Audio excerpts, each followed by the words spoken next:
አንድ ኦርቶዶክስ የነበረ ሰው ጴንጤ ቢሆን ቀበሌ 04 ይኖር የነበረ ቀበሌ 01 እንደመጣ ነው የምቆጥረው። ወንድማችን ካለውን በላይ ኦርቶዶክስና ፕሮቴስታንት ወንድማማቾች ናቸው በዜግነትና በሰውነት ማለት ነው። ብዙዎች ይመስላችኋል የፕሮቴስታንትና የኦርቶዶክስ ልዩነት የእመቤታችን ምልጃና የቅዱሳን ክብር። ቅዱስ ቃሉ ግን እንዲህ ይለናል። ኤፌሶን 4:5 አንድ ጌታና አንድ ሃይማኖት እንዳለ ይነግረናል። ማርቆስ 13:22 ብዙ ሐሰተኛ ነቢያትና ብዙ ሐሰተኛ ክርስቶሶች እንደሚነሱ ብዙዎችንም እንደሚያስቱ ይነግረናል። ሐሰተኛ ክርስቶስ የሚለው ይሰመርበት። የማቴዎስ ወንጌል ምዕራፍ 7:22 በኢየሱስ ስም ትንቢት መናገርና ሌሎችንም ታምራቶችን ማድረግ ብቻ የእውነተኛ ኢየሱስ ወዳጅ እንደማያስብለን ነግረናል። በሌላ በኩል ደግሞ ወንድማችን ለዚህ ነው ክርስቶስ ኢየሱስ ከአዳም ዘር ውጪ ተወልዶ እኔና እናንተን ያዳነ። ምን ከድንግል ተወለደ? ይሄ ነው ምክንያቱ። ምንም እንኳን ከድንግል ቢወለድ ሮሜ 1:3-4 የዳዊት ዘር መሆኑን ይነግረናል። የማቴዎስ ወንጌል ምዕራፍ 1:1 የዳዊት ልጅና የአብርሃም ልጅ እንደሆነም ይናገራል። ዕብራውያን 2:16 እውነተኛው ኢየሱስ የአብርሃምን ዘር እንደያዘ ይናገራል። የሉቃስ ወንጌል ምዕራፍ 1:34 የእግዚአብሔር ልጅ መሆኑንም ይናገራል። የአብርሃም ልጅነቱ የእግዚአብሔር ልጅነቱን የማይጋፋ ይሄ እኮ የእብዶቹ ቡድን ልዩነታችን 100 ሊደርስ ነው። ታዲያ እንደውም እዚህ ጋር ኦርቶዶክሱ ይቀርባል እንጂ ወይዚህ እንትሩ ሌላው ምንድነው ትራዲሽናል ሉተራን ምናምን በጣም እኮ ጤናማ ነው። እነዚህኞቹ የጎረምሶቹ የወጣቶቹ በየጣራ የሚሮጡት ኮንፈረንስ ብለው ሰው ላይ እያሯሯጡ አንዱ አንዱን እያሯሯጠ ጩኸት በጩኸት የሚሆንበት ይሄ የእግዚአብሔር ቤት ነው አይደለም፣ የዱርዬ ቤት እንኳን ነው። እማዝ ነው ግን እዛ ቦታ ላይ የምትገኙ ሰዎች አሉ። መልእክት ነገረኝ የምትሉ አላችሁ። ስለዚህ ተኪያ በሃይማኖትም አንድ አይደለንም። እነሱ በሚገኙበት በእነሱ ጉባኤም ክብራችን አትተባበር። ሌላ ሃይማኖት ነው፣ ባዕድ እምነት ነው፣ እንግዳ እምነት ነው፣ መናፍቅነት ነው፣ ኑፋቄ ነው። ተጠንቀቋቸው። በስልክ እየደወለ በዚህ አካውንት አስገብ የሚል የእግዚአብሔር አገልጋይ አይደለም። 3 ትንቢት ሲናገር አንዱ በአጋጣሚ ስለገጠመለት የእግዚአብሔር ሰው ነው እንዳትይ። ክርስትና ጽድት ያለ ብቸኛ የሰማይ ሃይማኖት ነው፣ የአብ ሃይማኖት ነው። ሃይማኖቴን ብሎ ራእይ ላይ ተናገረለት። የዚህ ቅዱስ አምላክ የዚህ ኃያል አምላክ ሃይማኖት እንደዚህ አይነት ጎረምሶች ገብተው ቢዝነስ የሚሰሩበት አይደለም።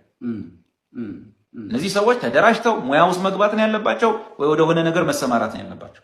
ነገ በወንጌላን አብያተ ክርስቲያናት ላይ መከራና ስደት የሚያመጡ ናቸው እነዚህ። እግዚአብሔር ቀኑን ክፉ ያድርግብን፣ አገሩን ሰላም ያርግልን፣ ሁሉን ነገር በስርዓት በቁጥጥር ያርግልን፣ በጸጥታ በዝግታ መኖር እንድንችል። አጉል ዘመን፣ ጠባብ ዘመን፣ ክፉ ዘመን ቢመጣ እነዚህ አይነት ሰዎች ያስበሉናል። ይሄን ያቀናበርከው ልጅ ተሳክቶላልም አልተሳካልህም። ያልተሳካልህ እኔን አላቆምከኝም፣ አታቆመኝም። የተሳካልህ ደግሞ ድሮም ይጠሉኝ ለነበሩ ሰዎች፣ ምክንያት ይፈልጉብኝ ለነበሩ ሰዎች እኔ ከተናገርኩት አውድ ውጪ ሐሳብ አቀብለህ ጥላቻቸውን አጠናከርክላቸው።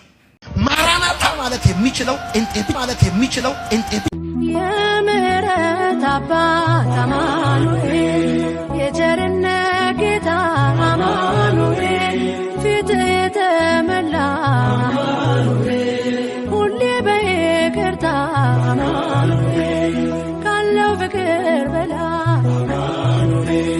አባት ለአንድ ልጁ አማኑኤል፣ አምላክ ይወደናል አማኑኤል፣ አይጥለንም ከእጁ አማኑኤል፣ ናና አማኑኤል፣ ና መድኃኒቴ ችግርን አልብሰን ይቅር መራቆቴ። ማራናታ ማለት የሚችለው እንጤ ናና የምስጋና ጌታ ናና የምህረት ጌታ ማዳንህ ተገኝታለችና ሰላምህ ተገኝታለችና። ማራናታ ማለት የሚችለው እንጤ ብቻ። ኦርቶዶክሳዊ ነኝ። ማራናታ መንፈሱና ሙሽራይቱ ና ይላሉ፣ የሚሰማም ና ይበል። አሜን። ጌታ ኢየሱስ ሆይ ና። ማራናታ ማለት የሚችለው እንጤ ብቻ። ኦርቶዶክሳዊ ነኝ። ማራናታ ሁሉን የፈጠረ ሁሉን ያስገኘ ዳግም በናፍቆት የምንጠብቀው ኢየሱስ ሆይ ቶሎ ና። ማራናታ ማለት የሚችለው እንጤ ብቻ። ኦርቶዶክሳዊ ነኝ። ማራናታ ወልደ አብ ወልደ ማርያም ቶሎ ና። ማራናታ ማለት የሚችለው እንጤ ብቻ። ኦርቶዶክሳዊ ነኝ። ማራናታ አማላጅ ያልሆንከው ፈራጅ የሆንከው ክርስቶስ ሆይ ቶሎ ና። ኦርቶዶክሳዊ ነኝ። ማራናታ ያለና የነበረ የቤተ ክርስቲያን ራሷ ኢየሱስ ሆይ ቶሎና። ማራናታ ማለት የሚችለው ጴንጤ ብቻ ነው። ኦርቶዶክሳዊ ማራናታ የሞትከው የተነሳው በእግዚአብሔር ቀኝ ያለው ኢየሱስ ሆይ ቶሎና።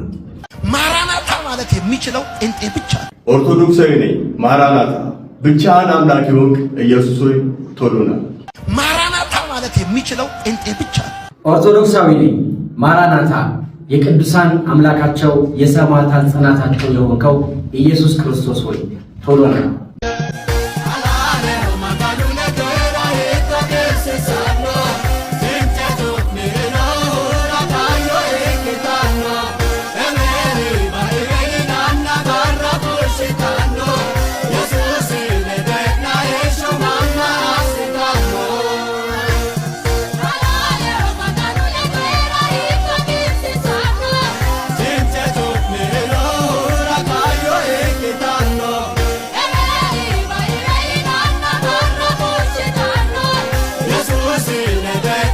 ዛሬ ካልቪኒስቶችና አርሜኒያኖች በሶቴሮሎጂ ወይም ደግሞ ነገረ ድህነት በተሰኘ አስተምህሮ ላይ ያላቸውን ልዩነቶች በግራና በቀኝ ከፍለን እንመለከታለን።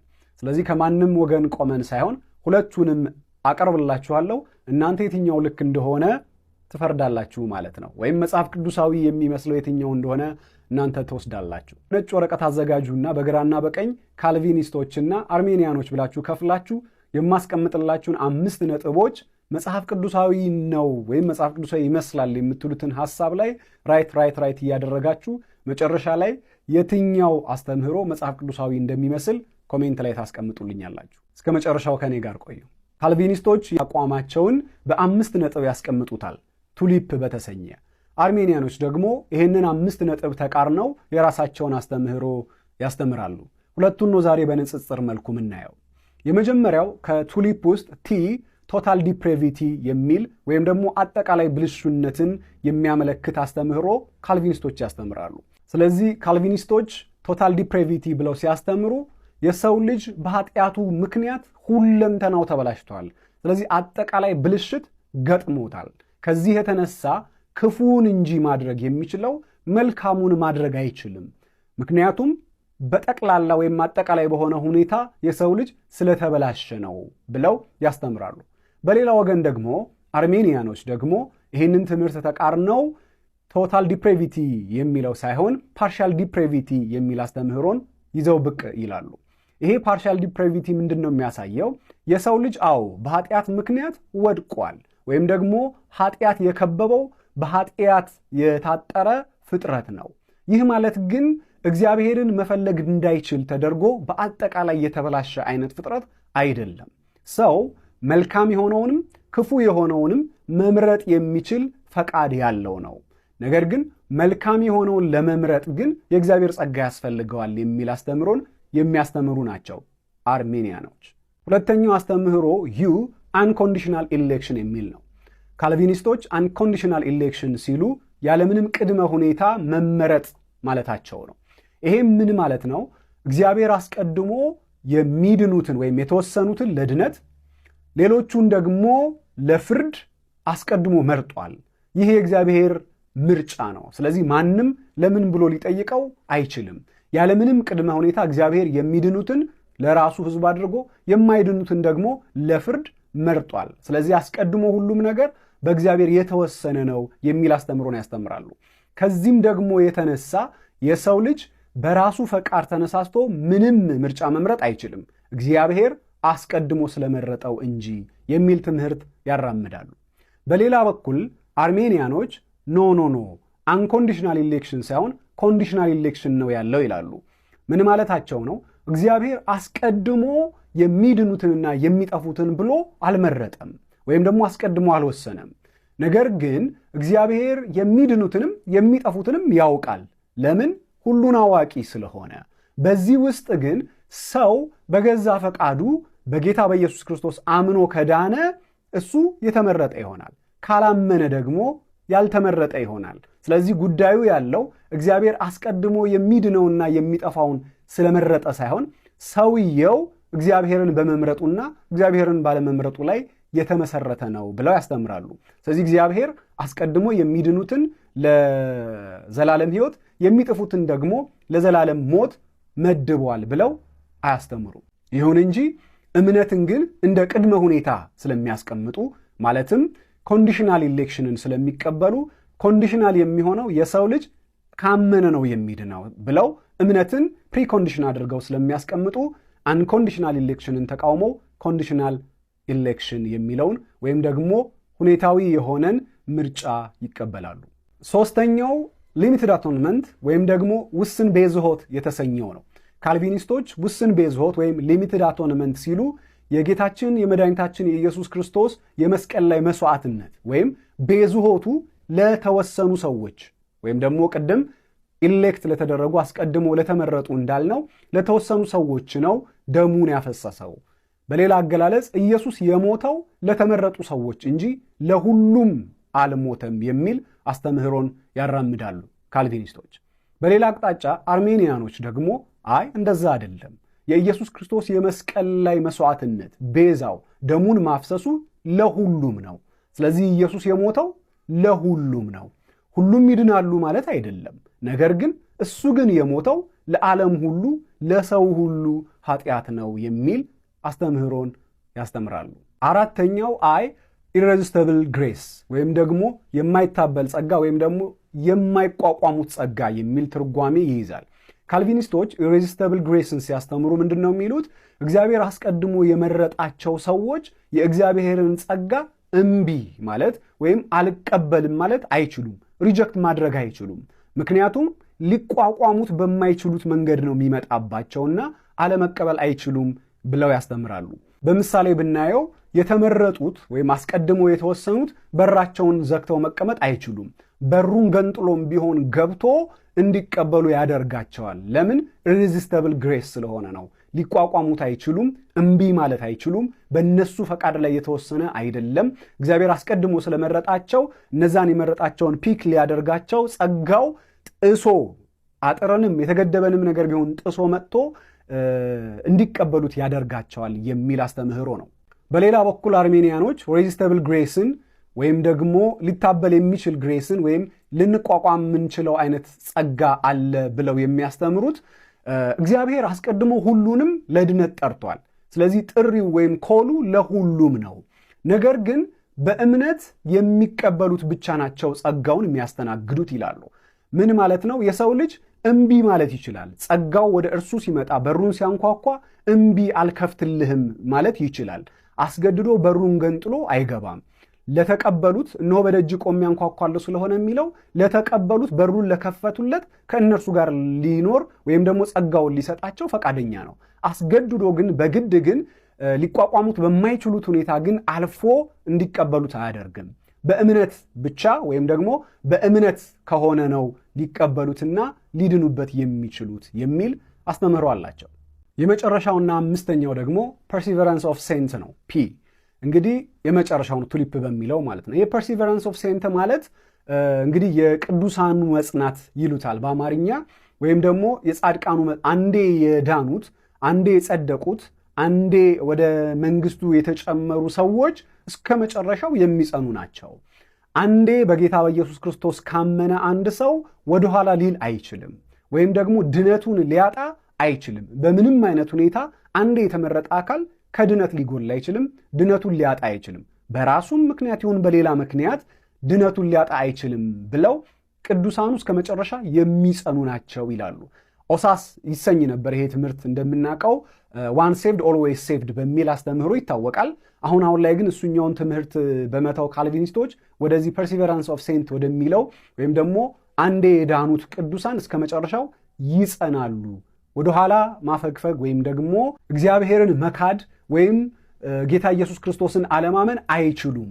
አንዴ ከተመረጡ እስከ መጨረሻው እንዲጸኑ ተደርገው ነው የሚመረጡት የሚል አስተምህሮ ነው። አርሜኒያኖች ደግሞ ኮንዲሽናል ሳልቬሽን ብለው ይጠሩታል። እንግዲህ ሁኔታዊ የሆነ ድነትን ወይም ደግሞ በሁኔታዎች ላይ የተመሰረተን ድነትን ያስተምራሉ። ይሄም ምንድን ነው? ኢየሱስ ክርስቶስን እንደ ግል አዳኙ አድርጎ አንድ ሰው ከተቀበለ ወይም ደግሞ በእግዚአብሔር ካመነ በኋላ ልክ አምኖ እንደዳነው ባለማመኑ ምክንያት ደግሞ ከድነት ሊጎል ይችላል። ይህም ብቻ ሳይሆን ኢየሱስ ክርስቶስን ተቀብሎ እንደዳነው ሁሉ በመካድ ደግሞ ድነቱን ሊያጣ ይችላል። ስለዚህ አንዴ ድኛለሁና ከዛ በኋላ ድነቴ አይወሰድም ወይም ደግሞ ድነቴ የሚጠፋ አይደለም ብሎ መቀመጥ አይቻልም። በመካድ እንዲሁም ደግሞ አንዳንዶቹ ደግሞ ባለመታዘዝም ጭምር መጽሐፍ ቅዱስ ባለመታዘዛቸው ጠንቅ እንደሚል ባለመታዘዝም ጭምር ድነቱን ሊያጣ ይችላል። ሰው ነፃ ፈቃድ ስላለው ያንን ነፃ ፈቃዱን ተጠቅሞ ከጌታው ጋር መቆየትም ይችላል። አይ ብሎ ደግሞ ክጃለው አልፈልግም ብሎ ጌታውን ሊክድም ይችላል የሚል አስተምህሮን ያቀርባሉ። እንግዲህ እነዚህ ከሁለቱም ወገን ሳልሆን ሁለቱንም ምን ብለው እንደሚያስተምሩ ያስቀመጥኩላችሁ ሐሳብ ነው። እናንተ የትኛው መጽሐፍ ቅዱሳዊ ነው ብላችሁ አደመጣችሁ? እንግዲህ አስቀድሜ እንዳልኳችሁ ወረቀታችሁ ላይ ራይት አድርጋችሁ ይሄ ሞር ወደ መጽሐፍ ቅዱስ ያጋደለ ትምህርት ነው የምትሉትን ኮሜንት ላይ እንድታስቀምጡልኝ እጋብዛችኋለሁ። ዓለምዬዎች እንዴት ናችሁ? ከስራ አሁን ተኝቶ ደግሞ ስራ ሄዳሉ። ለፊት የነተሳኝ ነው ወደዛ ማንንም አልፈራም ነው እውነት ነው እና ማችን ጀቹ መርባደኒ ገነማ የሮ ለፎጂታ አይስነን ይላለን ሐራፈን ይጆሌ ሰገለከ ቀነስ ይከለሉ ቀኒ ተቆ አንድ ቀን መንፈስ ቅዱስ ላይ ተናግረን እናቀርም አንድ ቀን አትጸልይ ብለን እናቀርም። ስለዚህ ድምጽን ቀንስና ጸልይኔ ማንንም አልፈራም እግዚአብሔርን እንጂ ማንንም አልፈራም። አንተ ሙሉ ቀን ስትተኛ ነው የምትለው ቤት ውስጥ። አሁን ዲትጮህና ልጆቹ ትንሽ አርፎ ወደ ስራ ሄዳሉ። ተነስተው ሙሉ ቀን ስራ ነው የሚሄዱት። ከትምህርት ቤት መጥቶ ሆምወርክ ይሰራሉ፣ ኮሌጅ ይማራሉ። ልጆቹ ለልጆቹ አስብም። ትንሽ ልጆች ይተኛሉ። ማንም አልወረኝም፣ ለማንም አልፈራም። አንድ እግዚአብሔር ብቻ ነው የምፈራው። እዚህ ላይ ያሉ ሰዎች ደግሞ ይፈርዳሉ። ስንት ሰዓት ነው አሁን እዚህ ሀገር? በዚህ ሰዓት ሁሉም ተኝቷል።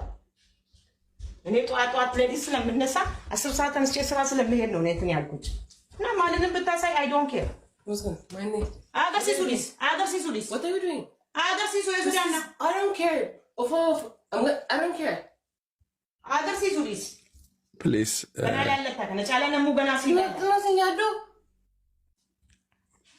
አንድነት ምናምን እያልን አንቀጥልም። ይሄ መሬት ላይም ጭምር ነው ያየነው። መካነ ኢየሱስ ብርሃን አታለች። ሊትሬጃዋን፣ ቅዳሴዋን፣ የቤተክርስቲያን አምልኮ ስርዓት አታለች። አሁን በመናየው ፔንቴኮስታል ወረርሽኝ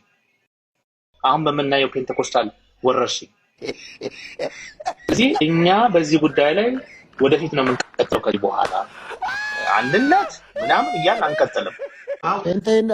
ፔንቴኮስታልና ፕሮቴስታንት አንድ ነው እንዴ? አንድ ናቸው። ሁሉም አንድ ነው። አይ አም ኖት ፕሮቴስታንት ምክንያቱም መጽሐፍ ቅዱስ ይሮስ ፕሮቴስታንት የሚል የለም። 12ቱ ደቀ መዛሙርት ከይሁዳ ውጪ በጠቅላላ ጴንጤዎች ነበሩ። ማስረጃ ከፈለክ የሐዋርያት ሥራ ምዕራፍ 2ን አንብብ። አለዚህ ውስጥ ያገኙ የለም። እኛ ጴንጤዎች፣ እኛ ፕሮቴስታንት እምነት ተከታዮች ቤተ እምነታችን የተመሰረተው በሐዋርያትና በነቢያት መሰረት ላይ ነው። ፕሮቴስታንት ማለት ምንድነው? ተቃዋሚ፣ በቃ እንደው እምቢተኛ፣ ፕሮቴስት የሚያደርግ በጥባጭ እንደማለት። ጴንጤ የምትለዋ ነገር ራሱ የምታገኘው እዛ ነው። ፔንቴኮስታል ጴንጤ የሚባለው ራሱ ኦርቶዶክስ የሚባል ነገር አታገኝም። ጴንጤ የሚለውን ግን ታገኛለህ መጽሐፍ ቅዱስ ላይ። ያወጡልንም ስሙን የሰጡንም እኛ እኮ ለእኛ ያወጣ ነው ቢሆን ጥሩ ነው። ያወጡልን እኮ ካቶሊኮች ናቸው። የካቶሊኩ ጳጳስ ሉተር ከካቶሊክ ቤተክርስቲያን ቆቡን ጥሎ ሲወጣ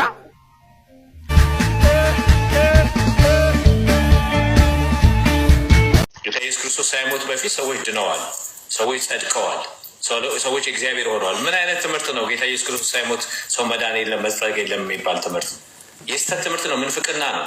የነፍሲፕሮስ ትምህርት ነው። እንደ መግቢያ ያክል ሊሚትድ አቶንመንት ወይም ውስን ቤዝወት የሚባለው ይሄ ከላይ ያየናቸው ሁለቱ ትምህርቶች አሉ። ሰው በኃጢአት ወድቋል። ከወደቀው የሰው ዘር ውስጥ እግዚአብሔር ደግሞ መርጧል፣ የሚያድናቸውን መርጧል። ከዚያ በኋላ ደግሞ ለነዚያ ለመረጣቸው ነው ክርስቶስ ኢየሱስ መጥቶ የሚሞተው የሚል ትምህርት ነው ይሄኛው። ወይም ለእያንዳንዱ ግለሰብ ዓለም ላይ ላለው ለእያንዳንዱ ግለሰብ ወይም ገሃነም ለሚገባው አልሞተም የሚል ትምህርት ነው። እምነትን ለድነትህ ግባት አይደለም፣ የእግዚአብሔር ምርጫ ውጤት ነው። በእግዚአብሔር አስቀድሞ የተመረጡት እነሱ ያምናሉ። በክርስቶስ በኩል ተሰርቷል፣ ተፈጽሟል፣ አልቋል፣ ጨርሶታል። ክርስቶስ ድጋሚ ሌላ አሁን የሚሰራቸው ነገሮች የሚጠብቃቸው ነገሮች አይደሉም። ሁሉን ነገር በክርስቶስ በኩል ስራው እንዳለ ተሰርቶ አልቋል። እኛ ግን ለመውጣት አሜን ብለን መቀበል አለብን። አሜን ብለን ካልተቀበልን ጸጋው አያድነንም። ይህ የተገለጠው ጸጋ አዎ ሰዎችን ሁሉ የሚያድን ነው። ሰዎችን ሁሉ የሚያድን የእግዚአብሔር ጸጋ ተገልጧልና አይደል የሚለው። ይህ ጸጋ ግን የሚያድነን በምንድን ነው? ስናምን ነው፣ በእምነት ነው። ለዛ ነው ጌታ ማነው ዮሐንስ ወንጌል ምዕራፍ 1 ቁጥር 11 ላይ ምን የሚለው?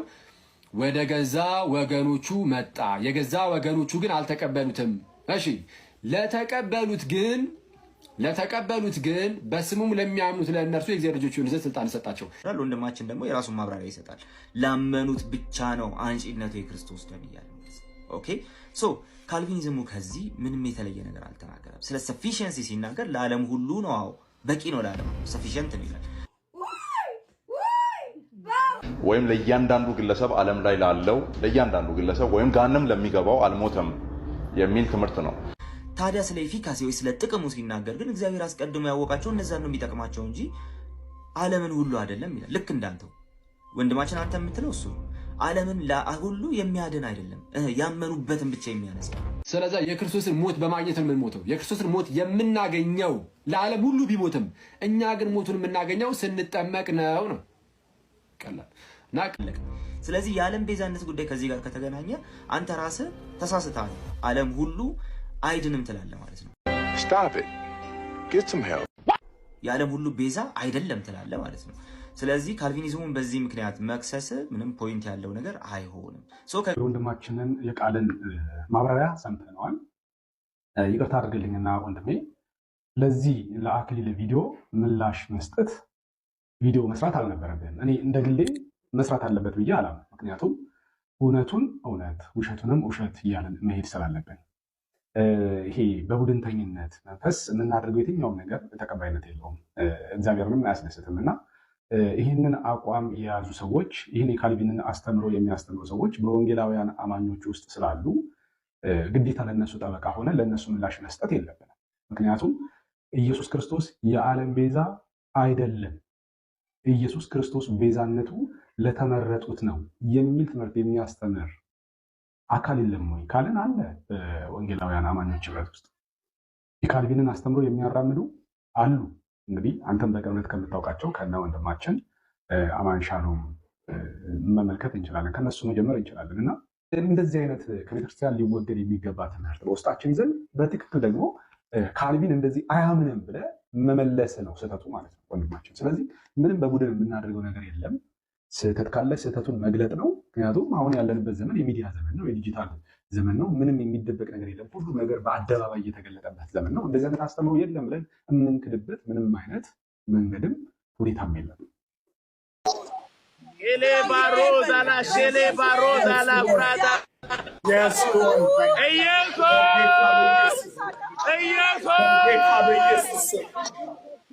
ትውልድህን ታደግ ጌታ ሆይ፣ ትውልድህን ታደግ ጌታ ሆይ፣ ትውልድህን ታደግ ጌታ ሆይ።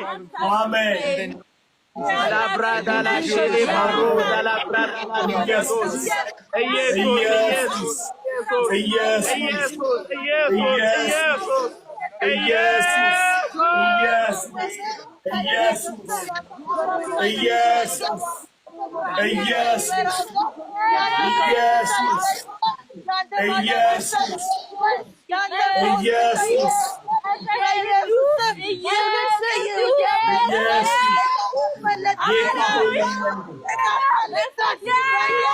ጌታ ሆይ በኢየሱስ እንለምንሃለን።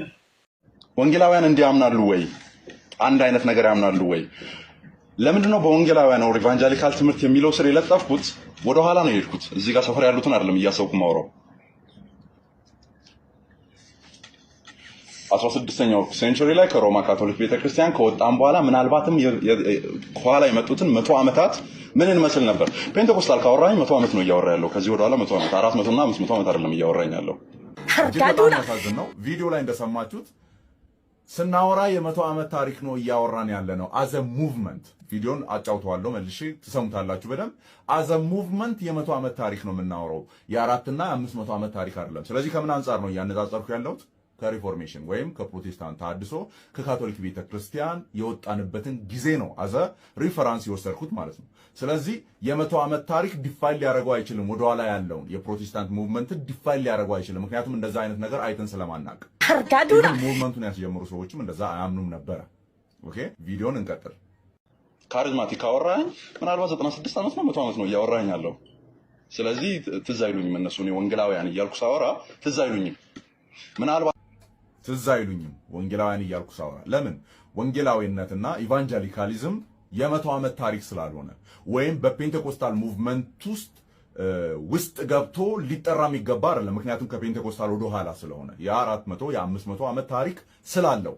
ስለዚህ እኔ ፔንቴኮስታሊዝምን ሳስብ ወንጌላዊነት እያልኩ አይደለም የምጠራው። ምናልባት በወንጌላዊነት ውስጥ አሁን ፔንቴኮስታሊዝም ሊጠራ ይችላል እንጂ ወንጌላዊ እምነትን ወይም ፕሮቴስታንት እምነትን በፔንቴኮስታሊዝም ወይም በዚህኛው እንቅስቃሴ ውስጥ አዙዛ ስትሪት ሪቫይቫል ላይ የጀመረ ከዛ ሙቭመንት ጋር አያይዘን የምንፈታው ጉዳይ አይደለም። ስለዚህ በዚያ አንጠራም። እኛ 100 ዓመት ላይ የጀመረ አይነት ታሪክ አይደለም ያለን። እንቅስቃሴያቸው አቅም አግኝቶ ነው በወንጌላውያን ላይ ውስጥ የገባው እንጂ ከጅምሮ ወንጌላውያን እንቅስቃሴ አይደለም። ፔንቴኮስታሊዝም አሩ ነው ሊሞግት የሚፈልግ ካለ ኢስ ኦፕን። የወንጌላውያን እንቅስቃሴ ሮማ ካቶሊክ ቤተክርስቲያን ትታደስ፣ ጥያቄዎች አሉን፣ ቤተክርስቲያን ወደ ቀደምት ማንነቷ ትመለስ ነው እንጂ የስጦታዎች ጉዳይ አልነበረም። የፕሮቴስታንት እንቅስቃሴ አልነበረም። ስለዚህ ኦብቪየስ የ100 ዓመት ታሪክ ነው። ወንጌላውያን ውስጥ አይደሉም። ከጅምሩ ሪፎርሜሽንን ስናነሳ ፔንቴኮስታሊዝምን አናነሳም፣ ካሪዝማቲዝምን አናነሳም። ሪፎርሜሽንን ስናነሳ ፔንቴኮስታሊዝምን አናነሳም። ለምን? ፔንቴኮስታሊዝም በ1906 በአዙዛ ስትሪት ሪቫይቫል ከዛ ላይ ተንጠልጥሎ የጀመረ ሙቭመንት ነው። በጸጋ ስጦታዎች ላይ ኢንፈሲስ የሚሰጥ፣ በኃይል ስጦታዎች ላይ ኢንፈሲስ የሚሰጥ፣ በሐዋርያት ሥራና በአዲስ ኪዳን ላይ ያየናቸው አይነት ጊፍቶች አሁን ሪቫይቭ አድርገዋል። ሰከንድ ሬን ተብሎ ሁለተኛው ዝናብ ተብሎ የተጀመረ እንቅስቃሴ ነው። ስለዚህ እነ ማርቲን ሉተር ይሄንን አይደለም ጥያቄ አድርገው ያነሱት። እነ ጆን ካልቪን ይሄንን አይደለም ጥያቄ አድርገው ያነሱት። ፕሮቴስታንት ሪፎርሜሽን እና ፔንቴኮስታል ሙቭመንት ሁለቱ ለየቅል ናቸው፣ የተለያዩ ናቸው። አሁንም ይሰውስ ታሪክ ስለሆነ ስለዚህ እኔ ወንጌላዊነትን ሳነሳ እዛ ጋር ያሉት እነማን ናቸው? ኤንድ በተለይም ድነትን በተመለከተ ምናልባትም እኮ ፔንቴኮስታሎች ውስጥ ብንገባ አሁን ያወራሁት የድነት ሐሳብ እነሱ ትምህርት ውስጥም አለ። ከድነት አንጻር ልምምድ ጋር ሲመጣ ነው የሚለየው። መለየትም ነበረበት። ምክንያቱም ይሄኛው ወደዚህ ያለ ታሪክ ነው፣ ያኛው ወደ ኋላ ያለ ነው። የጥንቱ ነው ትክክል። 1900 ዓመት ያልሰራ መንፈስ ቅዱስ 96 ዓመትና 100 ዓመት ድንገት ብቅ ቢል እኔ ግራ ነው የሚያጋባኝ። የትኛው መንፈስ ነው ብዬ ነው የምመረምረው።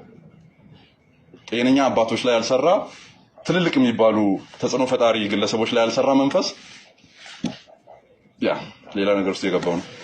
ተመልከቱ እዚህ ጋር 1900 ዓመት ያልሰራ ስል ዓመተ ምህረቱን ከምን ጋር ነው እያነጻጸርኩ የነበረው? ከሪፎርሜሽን ታይም። 100 ዓመት ውስጥ የመጣ ስል ምንድነው እያልኩ ያለሁት? ከፔንቴኮስታል ሙቭመንት ጋር። ታዲያ በቤተ ክርስቲያን ታሪክ ውስጥ አሁን ፔንቴኮስታሎች የሚሰጡት አይነት ኢንፈሲስ ኮንሲስተንሲ ኖሮት ወይም ወጥነት ኖሮ ለምን አናይም? 1900 ዓመት ያልሰራ አሁን በዚህ ሙቭመንት ውስጥ መጥቷል የሚለውን መንፈሱን እኔ ከየት መጣ ብዬ አጣራለሁ ነው። ምን ነው እንደዚህ ችኩል ጅብ መሆን አማራችሁ? ሰው ከኃጢአት በሽታ ሰርቶ አይድንም። ሰው ከኃጢአት በሽታ ጾሞ አይድንም። ሰው ከኃጢአት በሽታ ሰጥቶ አይድንም። ሰው ከኃጢአት በሽታ ሆኖ በልቶ አይድንም። በባዶ እግሩ ሄዶ አይድንም። ሰው ከኃጢአት በሽታ በክርስቶስ ኢየሱስ አምኖ ብቻ ይድናል። ሐሰተኛው ክርስቶስ ዘንድ የተከለከለ ኃጢአትም የተፈቀደ ጽድቅም የለም ጻፉ። ሐሰተኛው ክርስቶስ ዩኒክ ባህሪው ይሄ ነው። የሚከለክለው ኃጢአትም የሚፈቅደው ጽድቅም የለም። ሐሰተኛው ክርስቶስ ዜሮ ስታንዳርድ ነው። ለዚህ ነው ወዳጆቼ፣ ለምሳሌ ሰው ስታንዳርድለስ ሲሆን በትክክል በሰይጣን ታርጌት ውስጥ እንደሆነ ማወቅ አለባችሁ። እና ሐሰተኛው ክርስቶስ ዩኒክ ኔቸሩ ዩኒክ ባህሪው ምንድነው ስትሉ የሚከለክለው ኃጢአትም የለም የሚፈቅደው ጽድቅም የለም። ስታንዳርድለስ የሆነ ህይወት ነው ሰዎች እንዲኖሩ የሚፈልገው። ባቢሎን የሚለው ቃል የሚያመለክተው ከተማን ሳይሆን የሐሰተኛው ክርስቶስን አሰራሮች ነው። ግልጽ አይደለም እንዴ? የክርስቶስ ወታደር ግልጽ ነው። በኦርቶዶክስ ቴዎሎጂ የድህነት የዘላለም ህይወት ጉዳይ መነሻው ሰብአዊ አመለካከት ነው። ማንን ነው የምታታልለው? ማንን ነው የምታታልለው? አንቺ ማንን ነው የምታታልለው? ጀነራሊ ግን ልዩ ወንጌል ሰባኪያን ምን አይነት ጠባይ ያላቸው መሰላችሁ? አግናጢዮስ ምን ይላል? ኢግናቲዮስ ኦፍ አንቲዮክ ወደ ትራዲያንስ በላከው መልእክቱ 5ኛው ምዕራፍ ላይ እንደዚህ ይላል። ጣፋጭ ወይን ውስጥ የሚገድልን መርዝ ጨምረው ቀላቅለው የሚሰጡ ሰዎች አሉ። ይህንን ያልተረዳ ሰው ደግሞ ጣፋጭ ወይን አገኘው ብሎ ይቀበልና ይጠቀመዋል። ውስጡ ባለው መርዝ ግን ይሞታል። ለጊዜያዊ ደስታ የሚያገኝና ውስጡ ባለው መርዝ ግን ይሞታል ይልና ልክ እንደዚህ ሁሉ ይላል መናፍቃንም ይላል ልዩ ወንጌል ሰባኪያን ማለት ነው የጌታችንን የኢየሱስን ስም ከመርዛቸው ጋር ቀላቅለው ይዘው ያልተገባ ነገር ይናገራሉ ይላል። መርዛቸው የሚለው ኑፋቂያቸውን ነው። መዳናችን ብንፈጽምም በጸጋው ነው። ጸጋው ነው አጋዣችን። ስለ ስራ ለድነት ያስፈልጋል ሲባል ከዚህ አንጻር ድነትን ከመፈጸም አንጻር መልካም ህይወት ያስፈልጋል። በመንፈስ መመላለስ ያስፈልጋል። በብርሃኑ መመላለስ ያስፈልጋል። በአዲስ ህይወት መመላለስ ያስፈልጋል። በአዲስ ህይወት ባንመላለስ ግን ድነታችንን እናጣለን እና ስራ ለድነት ያስፈልጋል ሲባል ከዚህ አንጻር ድናችኋል ተብለን ስንጠየቅ ክርስቲያኖች የስ ድነናል፣ መዳናችንን እንፈጽማለን፣ ኦኬ ደግሞ እንድናለን። ሶስቱንም ከጳውሎስ ጋር ሆነን የምንለው የምርም ቅዱስ ሚካኤልን ባይዜ የምርም ሪል ፕሬዘንስ እዛ ጋር አለ እና ወይኔ ቅዳሴ ላይ ይሄን ባይዜ ቅዱስ ዮሐንስ አፈወርቅ ባይዜ በግልጽ ነው የሚናገረው። ግን ምንድነው አሁን ፕሮቴስታንቲዝም ድንገት ብቅ በለ በቃ የራስን ትናገራለህ እንጂ ከጥንትም እና አሁን ኤክሌሲዮሎጂ ላይ እንግባ ዲቤት ምንድነው? ጭራሽ ዲቤትም ትገባለህ ታዲያ? ኧረ ይሄ ዲቤትም ይገባል። ኤክሌሲዮሎጂ አማን ሙሉ ዲቤቱን ላኩልን። ወይ ግን አይ ቅዳሴ ላይ ክርስቶስ አይገኝም ነው የምትለው? ቅዳሴ ላይ ክርስቶስ አይገኝም ነው የምትለው? እኔ ስለ ኦርቶዶክስ ቤተክርስቲያን ያለኝን አመለካከት ታውቃለህ? ኧረ እኔ የኢትዮጵያ ኦርቶዶክስ ተዋሕዶ ቤተክርስቲያን የክርስቶስ ቤተክርስቲያን ናት ብዬ አምናለሁ። ደግሞ ብዙ ነገር ደርታለች ብዬ ነው የማምነው። ምን አለች? ምን ብላለች? አይደለችም ብዬ አላምንም። ምን ብላለች?